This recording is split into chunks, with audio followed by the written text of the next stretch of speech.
A little about our collection before I go into the modern value of early writings. I've always liked the written word, whether old or new. And in 1968, my late brother Harvey and I inherited a wonderful dental medical library. We took over the office of someone who was steeped in the medical dental establishment in Boston. And he left part of his library in the office, and part of it was his home. We didn't get the part at home, but we got the part in the office. And that got me really hooked on old writings. My collection grew slowly, and it really picked up when the internet book selling became available in the mid-1990s. And I specialized early on in books by or related to Dr. Angle. Dr. Angle was the American who sort of invented braces, popularized braces, which are known around the world. And if you go to Thailand or China or Brazil, everybody who has anything to do with dentocraniofacial malformation knows the name Edward Angle as the father of orthodontics and dentofacial correction of malocclusion. So after that, in 2005, I had an opportunity to buy a significant collection in Mexico City from the heirs of Samuel Fastlicht. And I did, and that really put the collection on a much higher level.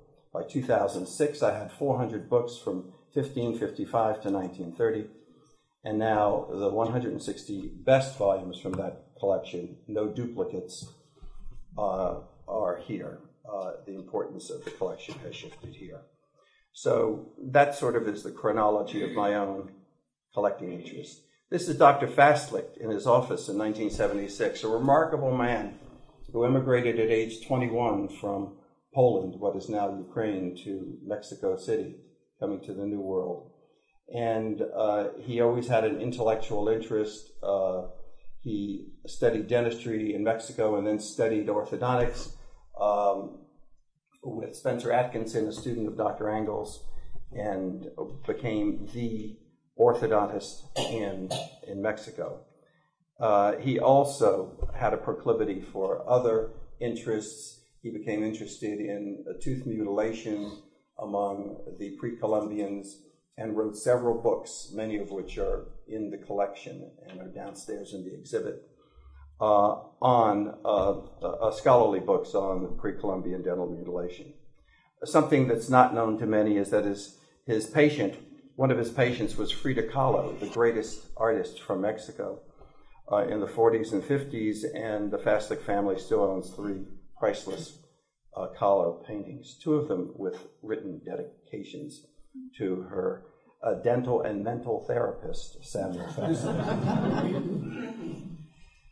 Now, Dr. Fastlicht was a wonderful acquirer of great literature in medicine and dentistry. He got a good part of his collection from Bernhard Wolf Weinberger, who studied with Edward Angle and is known as for his great compendiums on the history of orthodontics, 2 volumes, and the history of dentistry. So we call that in collecting provenance, and a good many of the books that are now here in the care, permanent care of the HSL are with this grand provenance. You can't get better in the field of dentistry. It's like getting books on internal medicine from William Osler or getting books on neurosurgery from the library of Harvey Cushing.